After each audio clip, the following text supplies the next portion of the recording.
At the Kryllian War Academy on the moon of Nexus Prime, no human had ever been accepted into their elite Apex Warrior program.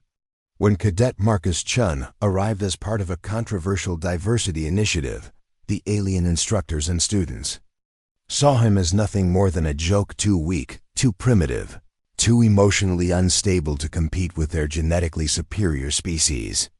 This is the story of how one human cadet shattered every assumption about his kind, and why Zek'thar the Undefeated, the Academy's greatest champion, would never be the same again. The transport shuttle Meridian descended through the violet atmosphere of Nexus Prime, carrying its most unusual cargo in the Academy's 300-year history.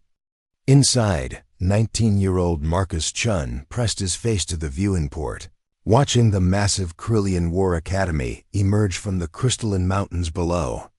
The facility was a marvel of alien engineering towers that twisted impossibly into the sky, training grounds that defied gravity, and weapon ranges that could simulate the conditions of a dozen different worlds. Before we jump back in, tell us where you're tuning in from.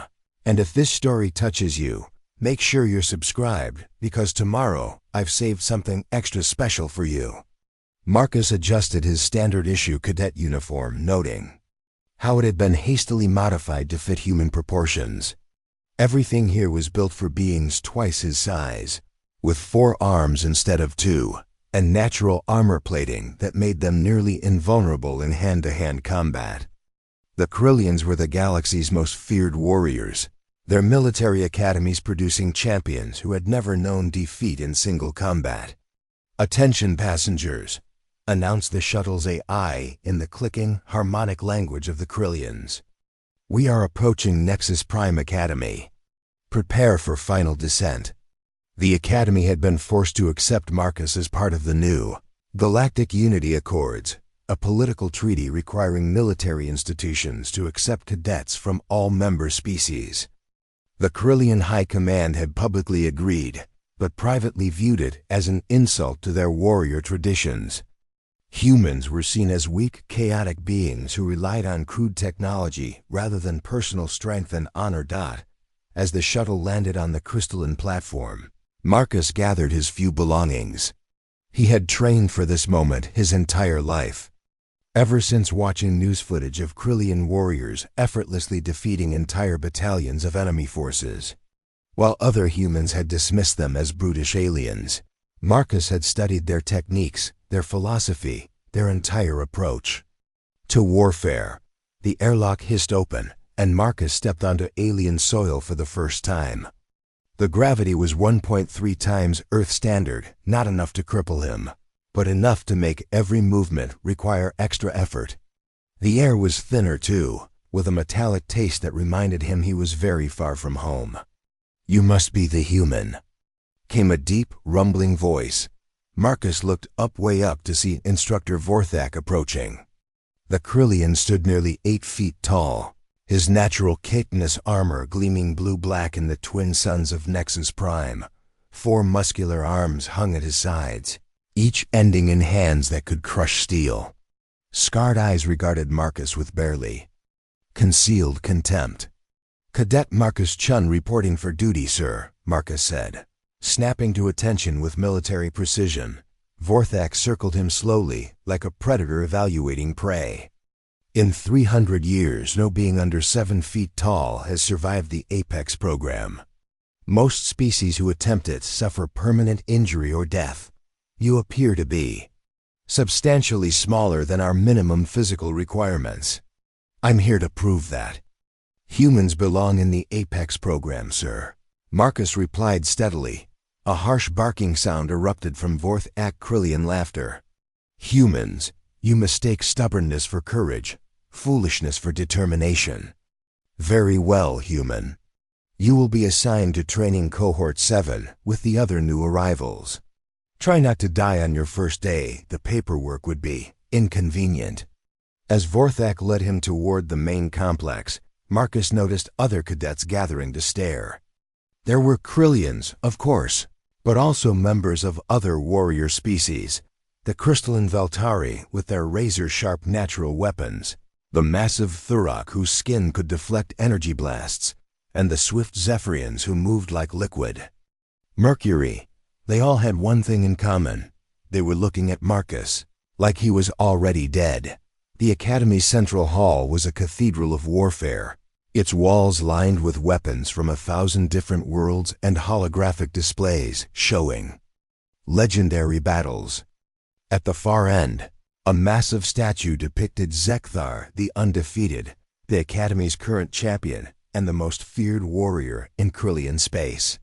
The statue showed him in his moment of greatest triumph, standing over the defeated champions of 6 different species in the grand tournament. Marcus studied the statue carefully, noting the combat stance, the positioning, the way Zekthar's 4 arms created a perfect defensive matrix, while keeping all weapons at optimal striking angles. Other cadets whispered among themselves, making crude jokes about the soft pink thing that thought it could compete with real warriors. But Marcus wasn't listening to their mockery. He was planning, because while they saw weakness, Marcus saw opportunity. While they saw an inferior species, Marcus saw opponents who had never faced anything like human adaptability and cunning. The Kryllians had ruled through strength for millennia, but they had never encountered an enemy who fought with pure determination rather than natural advantages. As instructor Vorthak handed him his training schedule, Marcus smiled slightly. The Academy had accepted him to fulfill political obligation. They expected him to fail quickly and quietly, providing proof that humans didn't belong among true warriors. They had no idea what they had just invited into their sacred halls. First week at Kryllian War Academy was designed to break weak cadets before they could endanger themselves or others. Marcus Chen discovered this the hard way when instructor Vorthak led training cohort 7 to the gravity chambers at dawn on his second day. "Today we test your basic physical capabilities," Vorthak announced, his 4 arms gesturing toward a series of metallic chambers that hummed with ominous energy. "Standard procedure. Survive 15 minutes at 2.5 gravity while completing combat exercises. Failure results in immediate expulsion. Or worse." The other cadets exchanged confident glances. There was Krystal, a young Kryllian whose natural armor was already showing battle scars from training.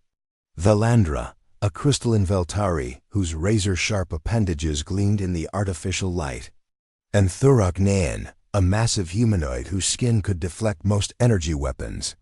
All of them were built for this kind of punishment. Marcus stepped into his assigned chamber, feeling the artificial gravity immediately begin to increase. At 1.5 times normal, his modified uniform felt like it was made of lead. At 2.0, every breath became a conscious effort. When the system reached 2.5, he felt like an invisible giant was pressing down on his entire body. "Begin combat sequence Alpha 7. Vorthak's voice crackled through the intercom. Holographic opponents materialized around. Marcus simulated Kryllian warriors attacking from multiple angles. In normal gravity, the sequence would have been challenging but manageable. Under crushing gravitational force, it seemed impossible. Marcus watched through the transparent walls as his fellow cadets began their exercises. Krystal moved with fluid grace, his 4 arms blocking and striking in perfect harmony. Valandra's crystalline body barely seemed affected by the increased gravity, her movements sharp and precise. Thurok 9 simply powered through the sequence, like the gravity meant nothing to him. Then there was Marcus struggling to lift his arms above his head. "The human appears to be malfunctioning," Krystal commented loudly, his voice carrying clearly through the chamber's audio system. The others laughed, a harsh, clicking sound that grated against Marcus's ears. But Marcus wasn't giving up. If he couldn't match their strength, he would have to outthink them. He began studying the holographic attack patterns, looking for inefficiencies and predictable sequences. While the others relied on brute force to overpower their simulated opponents, Marcus started using economy of movement, redirecting attacks rather than blocking them directly. using the hologram's momentum against them. It wasn't pretty, and it wasn't fast, but he survived the 15 minutes. Unexpected, Vorthak muttered as the gravity returned to normal and the chambers powered down. The human should have been crushed within 5 minutes. How did you compensate for your obvious physical inadequacies? I adapted, sir, Marcus replied simply, though he was breathing heavily and his muscles ached in ways he'd never experienced. Adaptation, Valandra said, with what passed for a sneer among her species, is what inferior beings do when they cannot simply excel. True warriors overcome through strength and skill, not tricks. Marcus said nothing, but he filed away the comment. These aliens didn't just think humans were weak, they thought adaptation itself was a sign of inferiority. That misconception might prove useful later. The following days brought a parade of challenges designed to showcase Kryllian military superiority. Weapons training with energy blades that required 4 arms to wield properly. Tactical simulations that assumed natural armor plating. Combat exercises that favored beings with redundant organs and reinforced skeletal structures. Marcus failed most of them, at least by conventional standards. But he also started doing something that made his instructors uncomfortable. He began asking questions. Why do Kryllian combat formations assume all warriors move at the same speed? He asked during a tactical exercise. Because all worthy warriors do, snapped Instructor Korathvel, a scarred veteran whose left arm had been replaced with a mechanical prosthetic. Variable speeds create chaos and weakness. But what if that chaos could be weaponized? Marcus pressed. What if unpredictable movement patterns could disrupt enemy targeting systems? The instructor's eyes narrowed dangerously. Human, you are here to learn proven techniques, not to question millennia of warrior tradition with your primitive theorizing. But Marcus noticed that some of the other cadets had started listening to his questions with something other than mockery. Valandra, in particular, seemed intrigued by his unconventional perspectives, even if she would never admit it publicly. The real test came during the 3rd week, when the cohort was introduced to live combat exercises. Each cadet would face Proctor Zek'thar, a mid-level instructor, in single combat using traditional Kryllian weapons and techniques. Marcus watched as his fellow cadets took their turns. Krystalline lasted nearly 3 minutes against Zek'thar, demonstrating textbook form and impressive endurance. Valandra's crystalline body allowed her to withstand punishment that would have shattered most beings, though she ultimately fell to the Proctor's superior experience. Thurok 9 simply absorbed everything Zek'thar threw at him until exhaustion forced a draw. Then it was Marcus's turn. Use of human combat techniques is forbidden, Zek'thar announced as they faced each other. In the training circle, you will fight as a Kryllian warrior or not at all. Marcus nodded, accepting the traditional energy blade, despite knowing he could barely lift it with one hand, let alone wield it effectively with 4 arms like a proper Kryllian.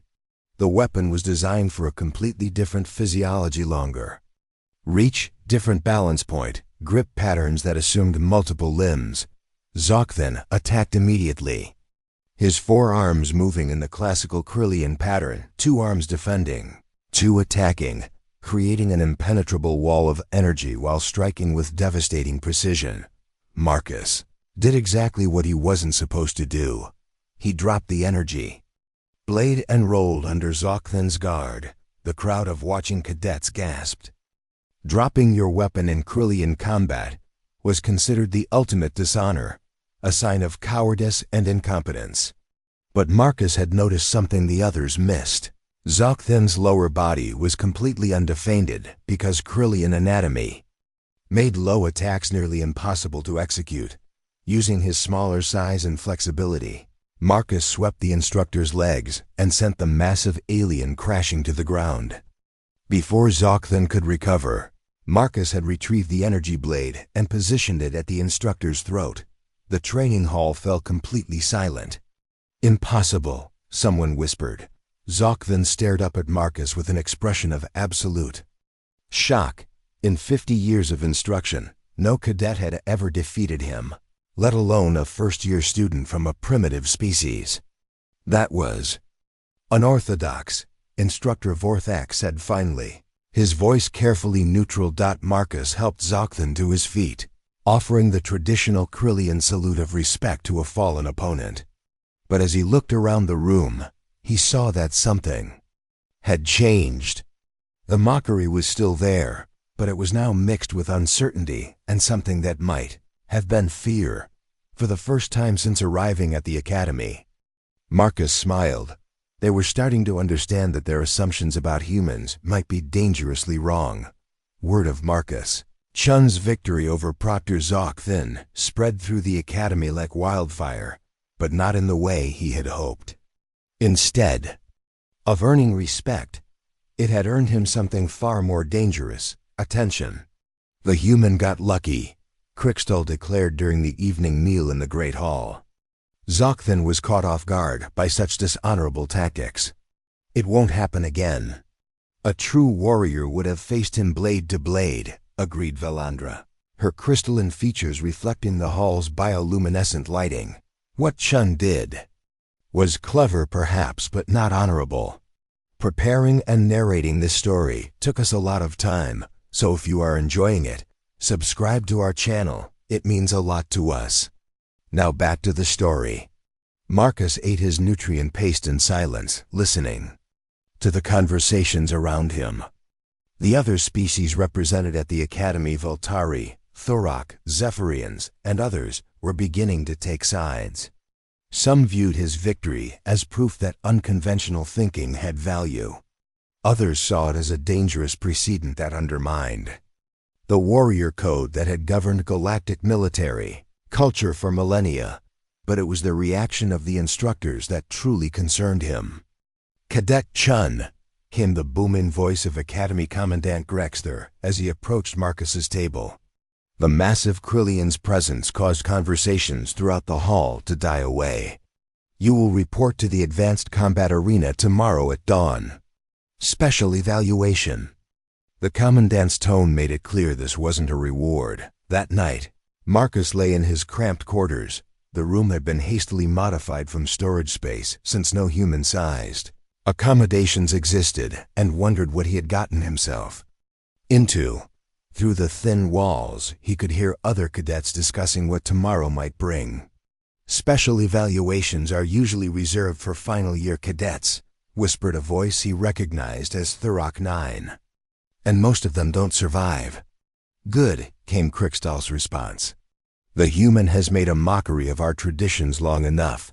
Dawn came too quickly. Marcus arrived at the advanced combat arena to find it packed with spectators, cadets, instructors, and even some academy staff who normally never bothered with training exercises. At the center of the arena stood a figure that made Marcus's blood run cold. Zek'thar the Bone Crusher, the academy's former champion and current senior combat instructor. The legendary Kryllian warrior stood nearly 9 feet tall, his natural armor scarred from countless battles. His 4 arms each ended in hands that had literally crushed the bones of enemy champions. He had never been defeated in single combat. "Today," announced Commandant Zek'thar to the assembled crowd, "we will determine whether yesterday's victory was skill or mere accident. Cadet Chen will face Instructor Zek'thar in formal combat. Traditional weapons, traditional rules, no improvisations." Marcus felt his stomach drop. This wasn't a test, it was an execution designed to look like an evaluation. Zek'thar was famous for putting cadets in the medical wing for months, and that was when he was holding back against worthy opponents. Against a human who had embarrassed the Academy's honor, there would be no restraint. "Any last words, little human?" Zek'thar rumbled as they took their positions in the combat circle. Marcus hefted the traditional Kryllian energy blade, its weight still awkward in his single-handed grip. Around the arena, he could see money changing hands as spectators placed bets on how quickly he would be defeated. Most seemed to think 30 seconds was optimistic. "I have a question," Marcus said, his voice carrying clearly through the arena's acoustics. Zek'thar paused, one eyebrow ridge raised in surprise. "Speak. In all your years of combat, have you ever fought an opponent who moved like a human?" "Of course not," Zek'thar replied with disdain. "Humans are not warriors." "Then this should be educational," Marcus said, and attacked. But not in any way the Kryllians expected. Instead of the traditional opening stance, Marcus immediately dropped low and rolled to his left, the energy blade trailing behind him like a tail. Zek'thar's first strike passed harmlessly over his head as Marcus spun on the ground.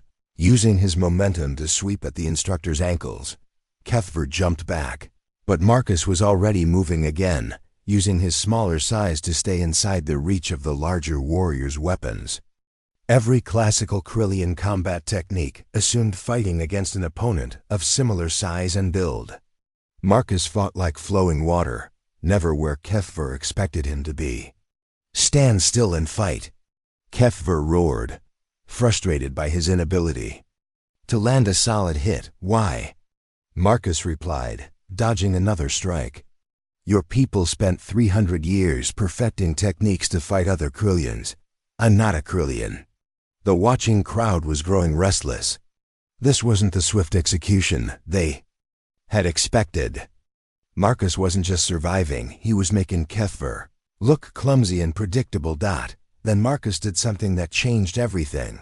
He began using Zek'thar's own techniques against him, but modified for human physiology. When the instructor launched a classic four-arm combination attack, Marcus responded with a single-arm variant that slipped through the defensive pattern like it didn't exist. When Zek'thar tried to use his superior reach advantage, Marcus closed the distance in ways that the traditional forms had never anticipated. "Impossible," breathed Instructor Vorthak from the crowd. "He's adapting our techniques in real time." But more than that, Marcus was improving them.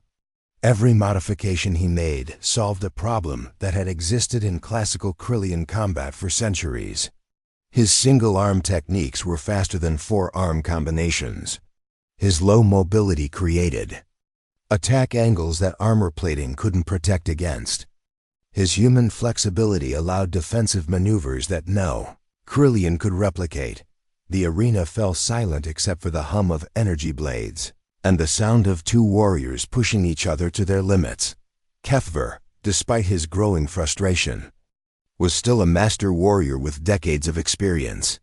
He began adapting too, abandoning classical forms to match Marcus's improvised style.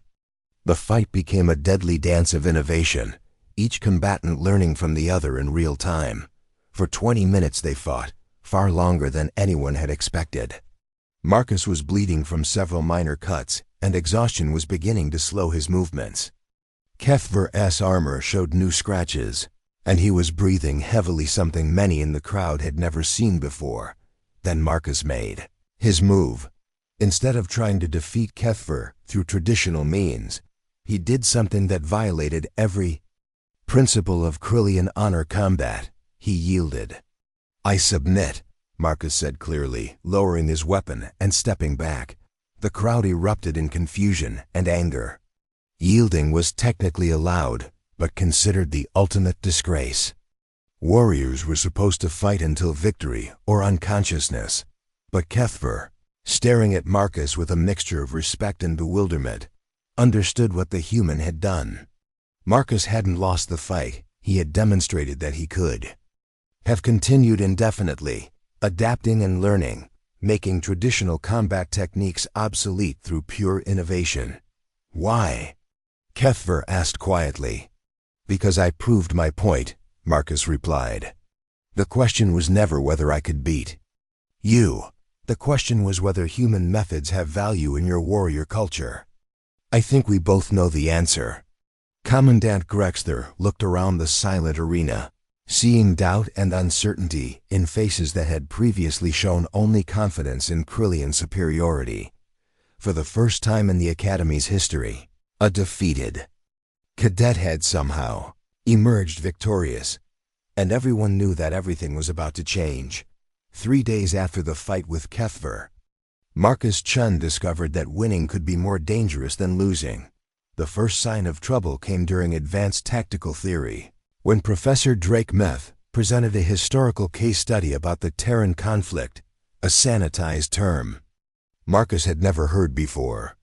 According to the official Academy records, humans had been a minor species that destroyed themselves through primitive warfare before achieving any significant military capabilities, but the tactical scenarios being discussed told a different story.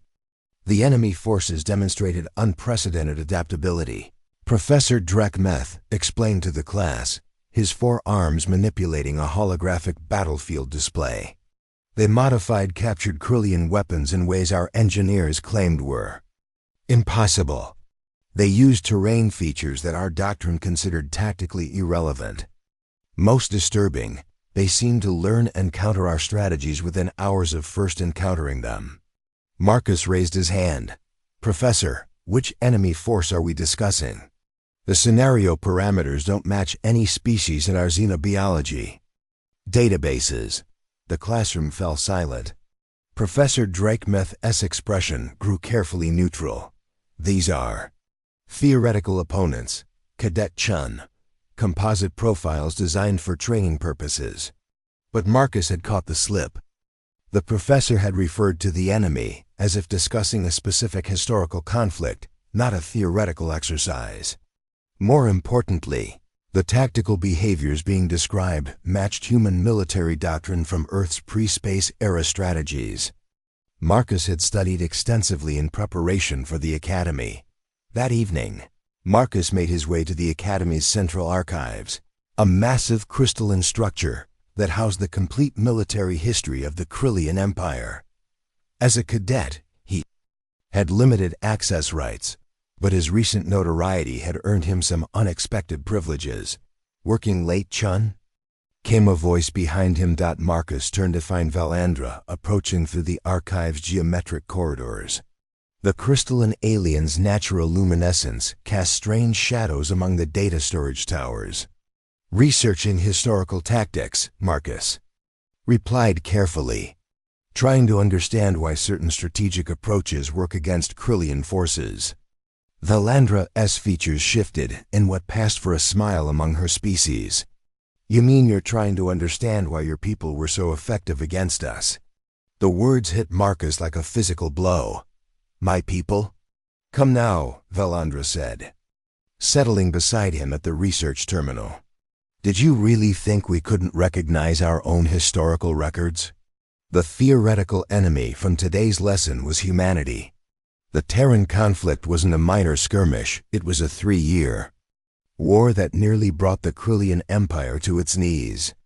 Marcus felt the world shifting around him. That's impossible. Humans never left the Sol system before the Great Expansion. We had no conflicts with alien species. According to your records, perhaps, Valandra replied, her crystalline fingers dancing across the archive interface. But we keep more detailed histories. Would you like to see what really happened? The holographic display materialized between them, showing star charts Marcus didn't recognize. But the tactical symbols, the ship classifications, the strategic formations, they were unmistakably human in origin.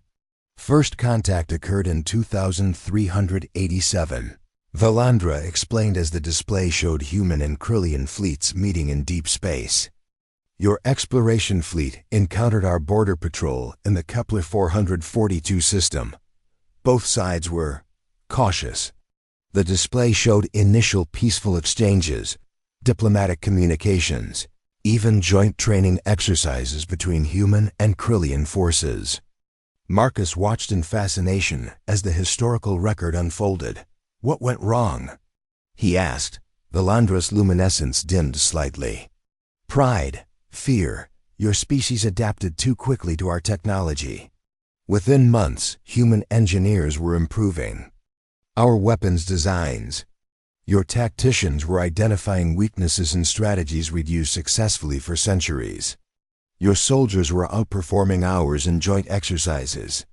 The holographic timeline accelerated, showing the diplomatic breakdown. Trade disputes escalated into territorial conflicts. Military exercises became actual skirmishes. Within a year, full-scale war had erupted across 6 star systems. "We expected to crush you within weeks," Valandra continued. "Humans were smaller, weaker, less heavily armed. But you fought like nothing we'd ever encountered. You used captured Kryllian equipment better than we did. You turned our own tactics against us.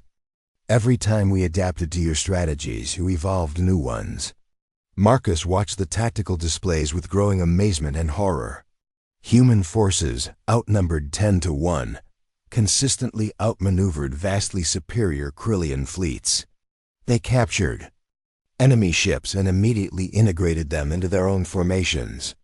They modified alien weapons in real time during battles.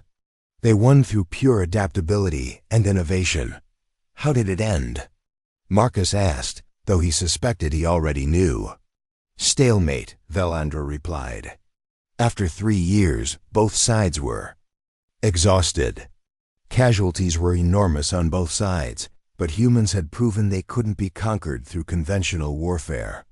The Kryllian High Command faced a choice: escalate to total war and risk mutual destruction, or find another solution." "What other solution?" Valandra's glow flickered with what might have been embarrassment: the isolation protocols.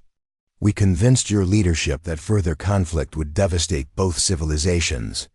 Humanity agreed to withdraw to the Sol system and restrict their expansion.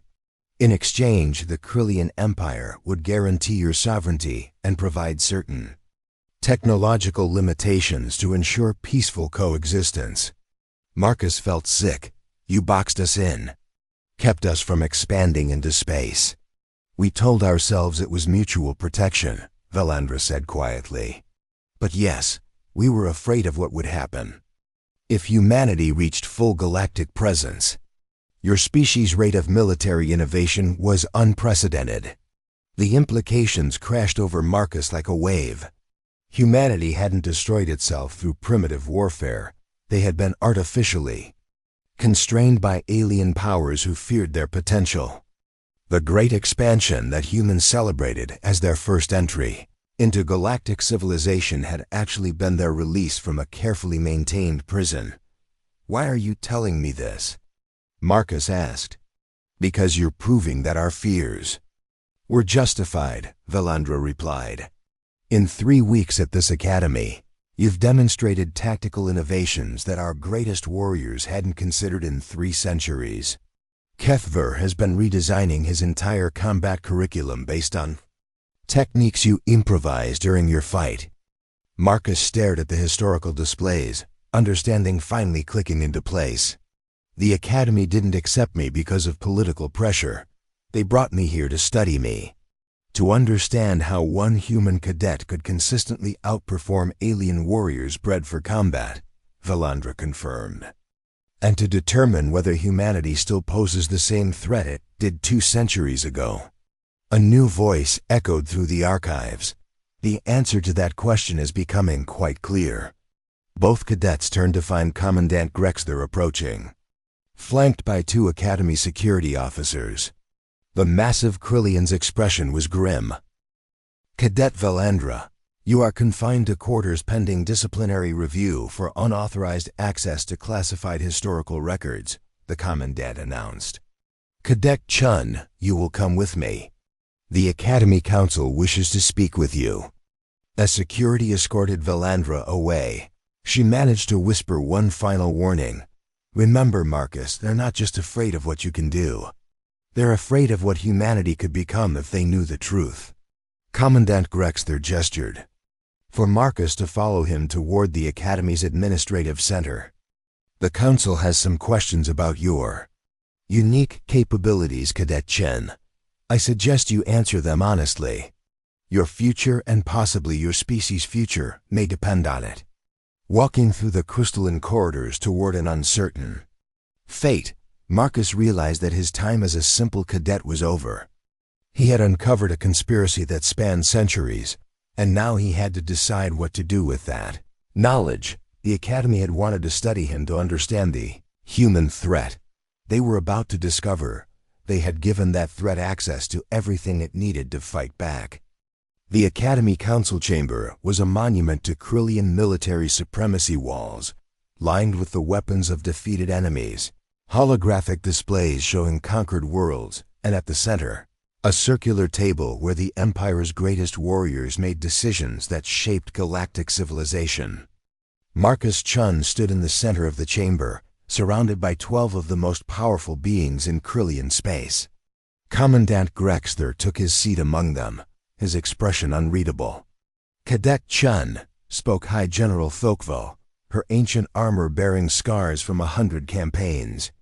You have been asking dangerous questions and uncovering information that was classified for good reason. We need to understand your intentions. Marcus met her gaze steadily. My intention was to become the best warrior I could be. Learning about successful human tactics seemed relevant to that goal. Do not play word games with us, growled Admiral Kexmar, his forearms twitching with barely contained aggression. You know exactly what you have discovered. The question is what you plan to do with that knowledge. The council members exchanged glances. Marcus realized they were more afraid than angry. They had spent 2 centuries believing they had neutralized the human threat, only to discover that a single human cadet could unravel their carefully maintained illusions within weeks. We have a proposition, High General Thokval announced. Complete your training here at the Academy. Graduate full honors. Accept a commission in the Kryllian Defense Force. Use your unique capabilities to serve the Empire that gave you this opportunity. Marcus felt the weight of their stares. And in exchange? Humanity remains safely isolated in the Sol system, Admiral Kexmar replied bluntly.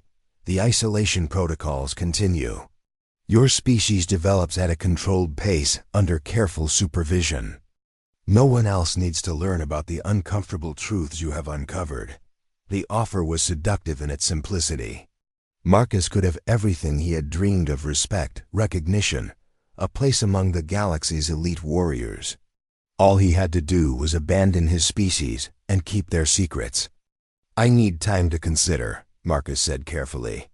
You have until the Grand Tournament, High General Thokval announced. 3 weeks from today, you will face Zek'thar the Undefeated in formal combat. Win or lose, your decision must be made public afterward.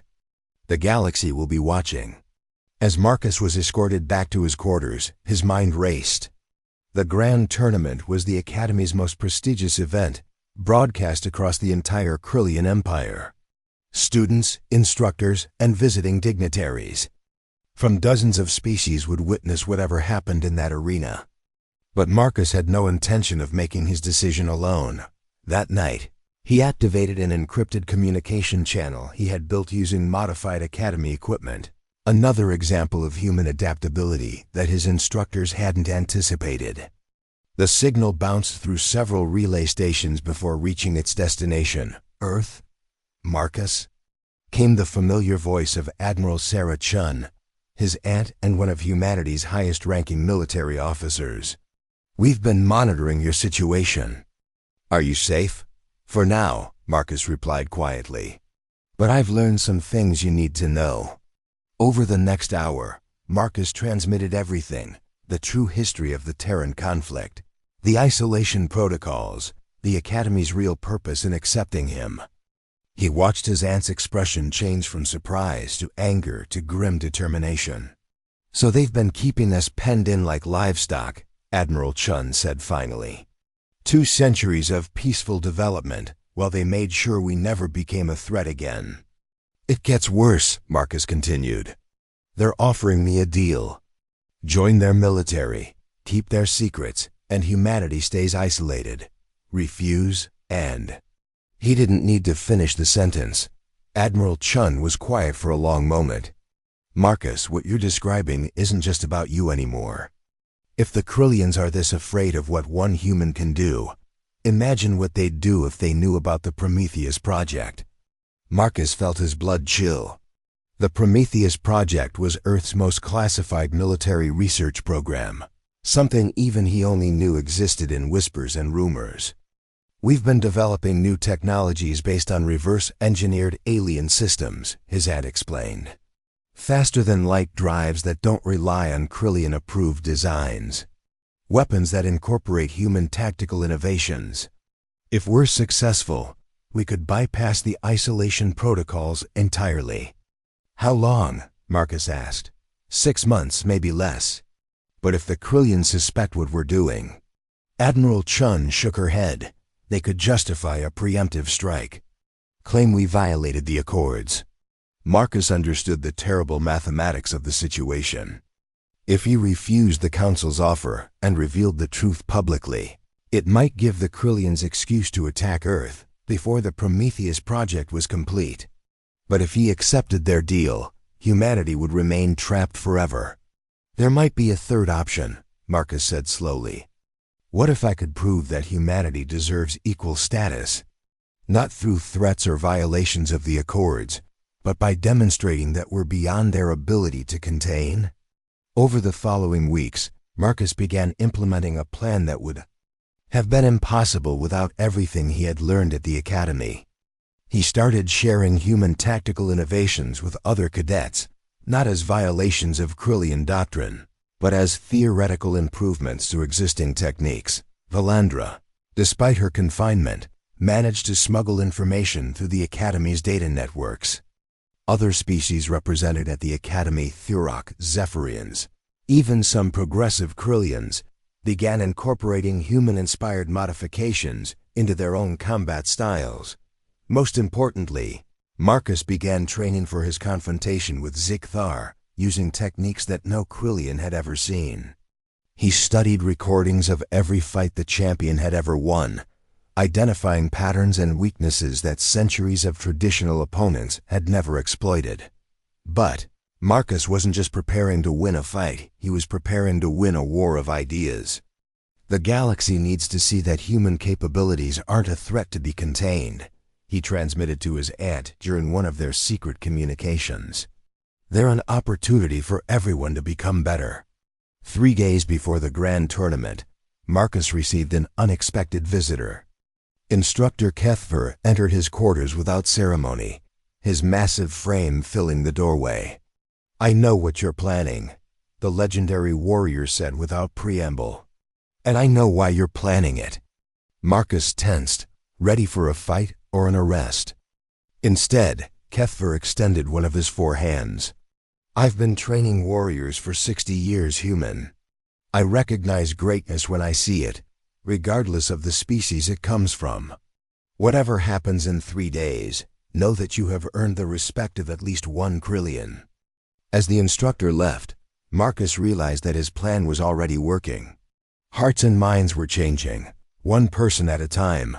The grand tournament would determine whether that change could spread fast enough to save both his species and the dream of true galactic cooperation. In 3 days, the entire galaxy would learn whether one human cadet could reshape the future through nothing more than the courage to be himself. The grand arena of Nexus Prime pulsed with electric anticipation.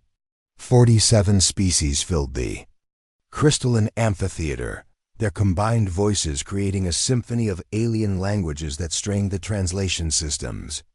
Across the galaxy, billions watched holographic broadcasts of what many expected would be humanity's final humiliation. Marcus Chen emerged from the preparation chamber, his modified Kryllian energy blade humming at his side. 3 weeks of preparation had led to this moment, not just training for combat, but preparing to reshape galactic civilization itself. Across the arena, Zek'thar the Undefeated stepped into view. 10 feet of pure Kryllian perfection, his mirror-bright armor reflecting the twin suns streaming through crystal walls. 4 arms moved in ritualistic combat forms that had intimidated enemies for over a century. 300 victories, 0 defeats. The greatest warrior in known space. "Citizens of the galaxy," High General Thokva's voice boomed from the council platform. "Witness the natural order restored. Let this demonstration remind all species of their proper place in our hierarchy." The crowd roared, but Marcus heard. Something different beneath the expected jeers. Genuine curiosity. Word of his previous victories had spread. They had come not just to see him crushed, but to witness the impossible. Human, Zek'thar spoke as they approached the combat circles. Center, his voice carrying the confidence of absolute supremacy. I have studied your unconventional techniques. Clever, perhaps, but cleverness cannot overcome genetic superiority and centuries of warrior breeding. Marcus settled into his stance, fluid, adaptive, nothing like traditional Kryllian forms. You're absolutely right. Cleverness alone isn't enough. He paused, meeting the champion's gaze directly. But evolution is. The combat began with Zek'thar as legendary opening sequence. Forearm combination that had shattered the defenses of every opponent he had ever faced. The pattern was so fundamental to Kryllian doctrine that entire fighting styles were built around countering it. Marcus didn't counter it. He flowed around it like water around stone. Where Zek'thar expected solid resistance, he found empty air. Where he anticipated defensive patterns, he discovered attacks materializing from angles that shouldn't exist. Marcus fought with liquid grace, formless and adaptive, finding gaps in what had appeared to be perfect technique. But he was doing something even more revolutionary. Every movement Marcus made was recognizably derived from classical Kryllian combat forms, yet evolved beyond anything any traditionalist had imagined possible. Impossible, whispered Instructor Vorthak from the coaching section. He's not just fighting us, he's showing us what we could become. 20 minutes passed. 30. Zek'thar had never fought this long against any opponent. Classical forms abandoned, he was forced to adapt in real time, matching Marcus's constant innovation with desperate improvisation. Then Marcus did something that stunned the entire arena into silence. He began teaching his opponent. Your third arm strike telegraphs from your shoulder, Marcus called out during a brief separation, his voice carrying clearly to every spectator. Rotate from your core, instead try it. Zek'thar, bewildered but intrigued, modified his technique. As suggested, the improvement was immediately obvious: faster, more fluid, devastatingly effective. Perfect, Marcus confirmed, then demonstrated how to integrate the enhancement with traditional defensive patterns. Now your opponents can't read the setup. The crowd fell into stunned silence. This wasn't combat anymore, it was collaborative. Evolution between warrior minds. A demonstration of how shared knowledge could elevate everyone involved. Marcus raised his voice to address the entire galaxy through the holographic networks. For centuries, your species perfected techniques for fighting others like yourselves. But what if you could learn from those who think differently? What if adaptation wasn't weakness, but the highest form of strength? As he spoke, Marcus began demonstrating hybrid techniques that merged Kryllian power with innovations from other species: Veltari precision, Thurok endurance, Zephyrian speed, human adaptability. Each combination was more effective than its individual components. This is humanity's gift, Marcus declared, his words reaching billions across the galaxy. Not the replacement of your traditions, but their evolution. We don't seek to tear down what you've built, we want to help you build it higher. Zek'thar slowly lowered his weapons, understanding flooding his ancient eyes. You could have defeated me within the first 5 minutes. Defeating you was never the objective, Marcus replied gently. The objective was proving that we're all stronger together than we are apart. From the council platform, High General Thokval rose abruptly. This combat is concluded by technical. No. Zek'thar's voice thundered across the arena, cutting through the general's words. This human has defeated me in every way that truly matters. He has shown me techniques I never conceived, strategies I never considered, possibilities I never dared dream. The champion turned to face the watching multitude. I yield to Marcus Chen of Earth, and I proclaim him the most worthy opponent I have ever encountered. Chaos erupted. Some cheered, others protested, but most simply stared in shock at the impossible made manifest. Marcus walked to the arena's center where every camera focused on him. 3 weeks ago, I arrived here as entertainment, a primitive human who thought he might learn from genetically superior species. Today, I hope I've demonstrated something different entirely. There are no superior species, only different approaches to universal challenges. His gesture encompassed the diverse crowd. Every people here contributes something unique. Kryllian strength, Voltari precision, Thurok resilience, Zephyrian swiftness, and yes, human adaptability. We can spend millennia fighting over hierarchy, or we can spend them learning from each other. Admiral Kexmar shouted from the platform. Humanity violated the isolation protocols. Marcus smiled. You invited me here, Admiral. Everything I've accomplished used your methods, learned from your instructors. If that violates your protocols, perhaps your protocols are the problem. Minds were changing in real time. Marcus could see it happening. Aliens from different species approaching each other, discussing techniques they'd witnessed, questioning assumptions they'd held for lifetimes. In 6 months, Marcus announced, humanity will formally request full Galactic Coalition membership. Not as subjects or apprentices, but as equals prepared to contribute our perspective to galactic civilization. Judge that request by what you've witnessed today. 3 months later, the vote was decisive if not unanimous. A human who had arrived as a joke departed as the catalyst for the greatest expansion of galactic cooperation in recorded history. And in the Kryllian War Academy, Instructor Marcus Chen, the first human ever appointed to such a position, began teaching new generations that true strength comes not from dominating others, but from elevating them. The galaxy would never be the same. Up next, you've got 2 more standout stories right on your screen. If this one hit the mark, you won't want to pass these up. Just click and check them out. And don't forget to subscribe and turn on the notification bell so you don't miss any upload from us.